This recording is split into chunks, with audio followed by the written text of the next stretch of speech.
Welcome back to my YouTube channel friends. ಈ ವಿಡಿಯೋದಲ್ಲಿ ನಾವು JNM nursing first year fundamentals of ನರ್ಸಿಂಗಲ್ಲಿ ಕೆಲವೊಂದು ಫಿಲ್ ಇನ್ ದ ಬ್ಲ್ಯಾಂಕ್ಸ್ ಕ್ವಶನ್ಸ್ಗಳು ನೋಡೋಣ. ಪ್ರೀವಿಯಸ್ ಇಯರ್ ಕ್ವಶನ್ ಪೇಪರಿಂದ ಎಕ್ಸ್ಟ್ರಾಕ್ಟ್ ಮಾಡಲಾಗಿದೆ with answer. Okay, so maybe repeat ಆಗ್ಬೋದು ಅಥವಾ ಆಗದೇ ಇರ್ಬೋದು. ಒಂದೊಂದು ರಿಪೀಟ್ ಆಗ್ತವೆ, ಒಂದೊಂದು ರಿಪೀಟ್ ಆಗೋದಿಲ್ಲ. ಸೊ ನಿಮಗೊಂದು ಐಡಿಯಾ ಬರುತ್ತೆ ಯಾವ ಥರ ಕ್ವಶನ್ಸ್ ಬರ್ತವೆ ಅಂತ. ಓಕೆ, ರಿಪೀಟ್ ಆಗಿದ್ರೆ ಭಾಳ ಒಳ್ಳೆಯದು. ಸೊ ಬನ್ನಿ ನೋಡೋಣ one by one. The International Nurses Day is celebrated on May 12. Okay. Next, bleeding from nose is termed as epistaxis. Okay, bleeding from nose ಇದ್ದರೆ ಅದನ್ನು ನಾವು epistaxis ಅಂತ ಹೇಳ್ತೀವಿ.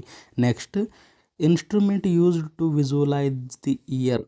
ಸೊ ಇಯರನ್ನು ನಾವು ವಿಜುವಲೈಸ್ ಮಾಡೋಕ್ಕೆ ಯಾವ ಇನ್ಸ್ಟ್ರೂಮೆಂಟ್ ಯೂಸ್ ಮಾಡ್ತೀವಿ? ಓಟೋಸ್ಕೋಪ್. ಓಕೆ, ಓಟೋ ಅಂದರೆ ಇಯರ್, ಸ್ಕೋಪ್ ಅಂದರೆ ಅದು ಏನಂತ ದರ್ಪಣನ ಅದು ಏನು. ಓಕೆ, ಸೊ ಓಟೋಸ್ಕೋಪ್ ಅಂದರೆ ನಮ್ಮ ಇಯರ್ ಒಳಗಡೆ ನೋಡುವ ಒಂದು ಇನ್ಸ್ಟ್ರೂಮೆಂಟ್ ಆಗಿದೆ. Next, the specific gravity of urine is 1.0102 to 1.030 ಇಷ್ಟಿರುತ್ತೆ, ನೆನಪಿಡಬೇಕು. ಸೊ ಇದು ರಿಪೀಟ್ ಕೂಡ ಆಗಿದೆ.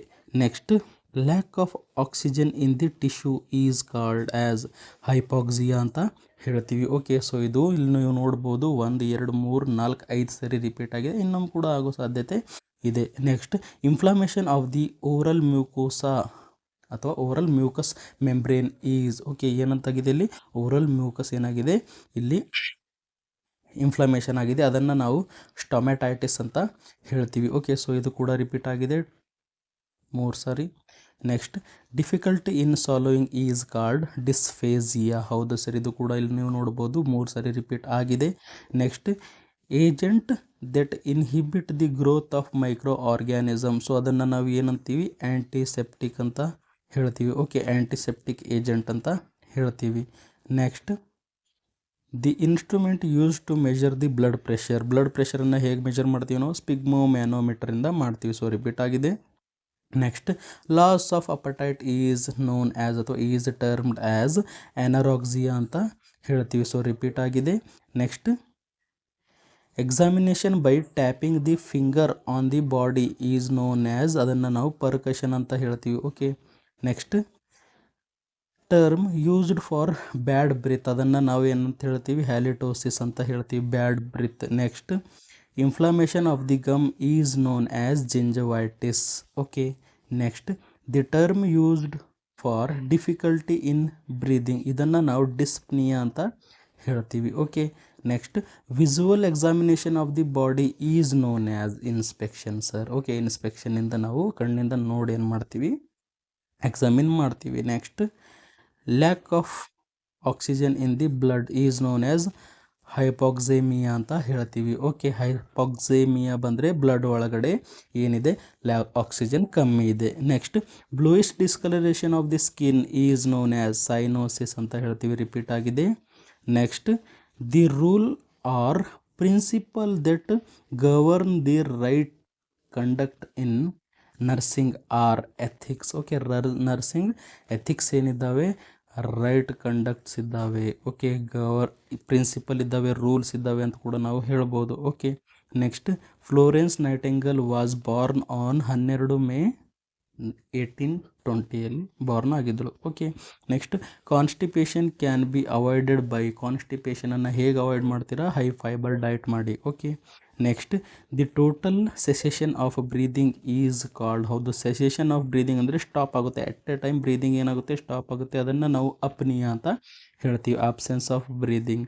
Next, the inner part of the syringe is called. So syringe ಇರುತ್ತಲ್ಲ, ಅದರ ಇನ್ನರ್ ಪಾರ್ಟನ್ನು ನಾವು ಪ್ಲಂಗರ್ ಅಂತ ಹೇಳ್ತೀವಿ, ದಿ ಪ್ಲಂಗರ್ ಅಂತ ಹೇಳ್ತೀವಿ. Okay, next, blood pressure below normal is termed as, ಅದನ್ನು ನಾವು ಏನಂತ ಹೇಳ್ತೀವಿ? ಹೈಪೋಟೆನ್ಷನ್. ಓಕೆ, ಹೈಪೋ ಅಂದರೆ ಕಡಿಮೆ ಬ್ಲಡ್ ಪ್ರೆಷರ್ ಇದೆ.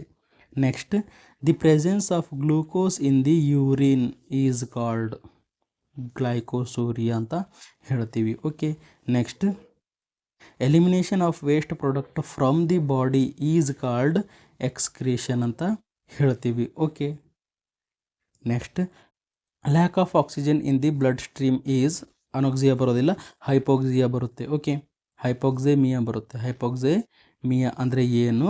Lac of oxygen in the blood stream. Okay, next phonation is another function of larynx. Okay, larynx ಏನು ಮಾಡುತ್ತೆ? ಫೋನೇಷನ್ ಅಂದರೆ ಸೌಂಡ್ ಕೂಡ ಪ್ರೊಡ್ಯೂಸ್ ಮಾಡುತ್ತೆ ಮತ್ತು ಏರ್ವೇ ಕೂಡ ಇದೆ ಇದು. Next sterilisation by steam under pressure is known as, ಅಂದರೆ so steam under the pressure ಒಳಗಡೆ ನಾವು ಸ್ಟೆರಿಲೈಸೇಷನ್ ಮಾಡ್ತಾ ಇದ್ದೀವಿ, ಅದನ್ನು ನಾವು ಆಟೋಕ್ಲೇವಿಂಗ್ ಅಂತ ಹೇಳ್ತೀವಿ. ಇದು ಕೂಡ ರಿಪೀಟ್ ಆಗಿದೆ.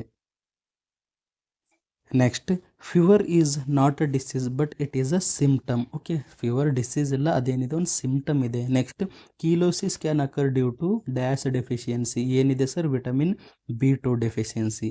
Next haemoptysis means cough up blood, ಅಂದರೆ ಬ್ಲಡ್ ಬರುತ್ತೆ ನಾವು ಕಫ್ ಮಾಡಿದಾಗ. Okay, blood in the cough ಅಂತ ಕೂಡ ಹೇಳ್ಬೋದು. Next glossitis means inflammation of the tongue. Okay, gloss ಅಂದರೆ ನಮ್ಮ ಟಂಗ್, ಐಟಿಸ್ ಅಂದರೆ ಇನ್ಫ್ಲಮೇಷನ್. ಓಕೆ, ಟಂಗ್ ಇನ್ಫ್ಲಮೇಷನ್ ಆಗಿದೆ.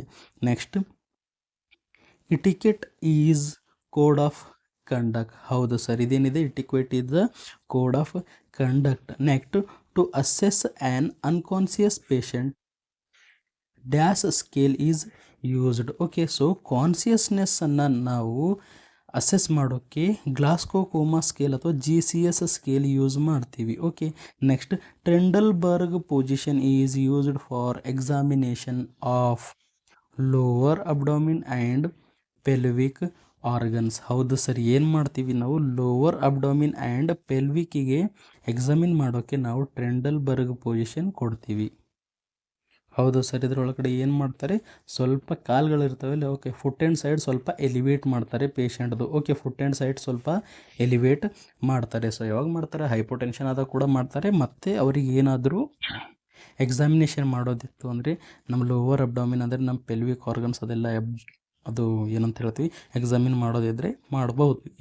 Next blue litmus turn red if urine is acidic. ಹೌದು ಸರ್, ಆ್ಯಸಿಡಿಕ್ ಇದ್ದರೆ ಅದು ಬ್ಲೂ ಪೇಪರ್ ಏನಾಗುತ್ತೆ?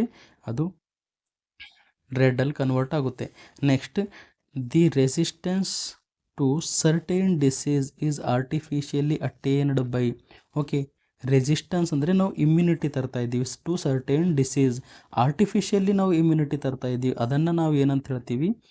ಇಮ್ಯುನೈಸೇಷನ್. ಓಕೆ, ಇಮ್ಯುನೈಸೇಷನ್ನಿಂದ ನಮ್ಮ ಹತ್ರ ಏನು ಬರುತ್ತೆ? ರೆಸಿಸ್ಟೆನ್ಸ್ ಬರುತ್ತೆ. ಓಕೆ, ಆರ್ಟಿಫಿಷಿಯಲಿ ರೆಸಿಸ್ಟೆನ್ಸ್ ಬರುತ್ತೆ. Next when the body temperature is raised to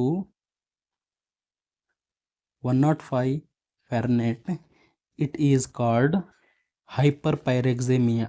ಹೌದು ಸರ್, 105 ಫ್ಯಾರನ್ಹೀಟ್ಗಿಂತ ಜಾಸ್ತಿ ಫೀವರ್ ಬಂದರೆ ಅದನ್ನು ನಾವು ಹೈಪರ್ ಪೈರೆಕ್ಸೆಮಿಯಾ ಅಂತ ಹೇಳ್ತೀವಿ. ಓಕೆ, ನೆಕ್ಸ್ಟ್ ಹೈಪರ್ ಪೈರೆಕ್ಸಿಯಾ ಅಂತ ಹೇಳ್ತೀವಿ. Next the mechanical device use to relieve cardiac asthma is ventilator. ಹೌದು ಸರ್, ಕಾರ್ಡಿಯಕ್ ಅಸ್ಥಮಾ ಅವರಿಗೆ ಇದ್ದರೆ ನಾವು ವೆಂಟಿಲೇಟರಿಂದ ಏನು ಮಾಡ್ತೀವಿ? ರಿಲೀಫ್ ಮಾಡ್ತೀವಿ ಅವರಿಗೆ. Next the primary source of data is, so ಯಾರ ಹತ್ರ ನಾವು ಪ್ರೈಮರಿಲಿ ಡಾಟಾ ತೊಗೋತೀವಿ? ಅಡಲ್ಟ್ ಒಳಗಡೆ patient is a primary source of data. Okay, next the pioneer of modern nursing is Nightingale Florence. Okay, next lack of roughage in the diet leads to. Okay, lack of roughage ಅಂದರೆ ರಫೇಜನ್ನು ನಾವು fibre ಅಂತ ಕೂಡ ಹೇಳ್ಬೋದು. Okay, so lack of fibre diet ಅಂದರೆ ಊಟದೊಳಗಡೆ ಫೈಬರೇ ಇಲ್ಲ, ಆವಾಗ ನಮಗೆ ಏನಾಗುತ್ತೆ? ಕಾನ್ಸ್ಟಿಪೇಷನ್ ಆಗುತ್ತೆ. ಓಕೆ, ಏನಾಗುತ್ತೆ? ಲ್ಯಾಕ್ ಆಫ್ ರಫೇಜ್ ಅಥವಾ ನಾವು ಏನಂತ ಹೇಳ್ಬೋದು? ಫೈಬರ್. ಅಂದರೆ ಫೈಬರ್ ನಾವು ತಿಂತಾನೆ ಇಲ್ಲ ಅಂದರೆ ಕಾನ್ಸ್ಟಿಪೇಷನ್ ಆಗಬಹುದು. Next the oral cavity is also known as buccal cavity. Next the instrument used for the examination of eye. Okay, ನಾವು ಕಣ್ಣನ್ನು ಎಕ್ಸಾಮಿನೇಷನ್ ಮಾಡ್ತೀವಲ್ಲ, ಅದು ಯಾವ ಮಷೀನಿಂದ? ಆಪ್ಥಲ್ಮೋಸ್ಕೋಪಿಂದ ಮಾಡ್ತೀವಿ. Okay, next the principle by which one convey thought feelings and ideas to another. ಅಂದರೆ ಇಲ್ಲಿ ಏನು ಮಾಡ್ತಾ ಇದ್ದೇನೆ? ಥಾಟನ್ನು ಹೇಳ್ತಾ ಇದ್ದೇನೆ, ಫೀಲಿಂಗನ್ನು ಹೇಳ್ತಾ ಇದ್ದೇನೆ, ಐಡಿಯಾಸನ್ನು ಬೇರೆ ವ್ಯಕ್ತಿಗೆ ಹೇಳ್ತಾ ಇದ್ದೇನೆ, ಅದನ್ನು ನಾವು ಕಮ್ಯುನಿಕೇಷನ್ ಅಂತ ಹೇಳ್ತೀವಿ. Okay, next the amount of moisture in the air is called. ಅಂದರೆ ಏರ್ ಒಳಗಡೆ ಎಷ್ಟು ಮಾಯಿಶ್ಚರ್ ಇದೆ ಅದನ್ನು ನಾವು ಏನಂತ ಹೇಳ್ತೀವಿ? ಹ್ಯೂಮಿಡಿಟಿ ಅಂತ ಹೇಳ್ತೀವಿ. Okay, next the thermo regulatory centre is situated in the brain is.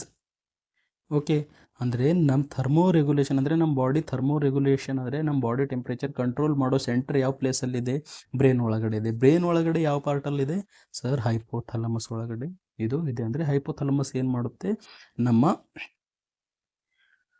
Thermo regulation ಮಾಡುತ್ತೆ, ಟೆಂಪ್ರೇಚರ್ ಕಂಟ್ರೋಲ್ ಮಾಡುತ್ತೆ. ಸೊ ಐ ಥಿಂಕ್ ನಿಮಗೆ ಈ ವಿಡಿಯೋ ಅರ್ಥ ಆಗಿರ್ಬೋದು. ಸೊ ನಿಮಗೆ ಈ ವಿಡಿಯೋ ಅರ್ಥ ಆಗಿದ್ದರೆ ಲೈಕ್ ಮಾಡಿ, ಶೇರ್ ಮಾಡಿ, ಸಬ್ಸ್ಕ್ರೈಬ್ ಮಾಡಿ. Thank you.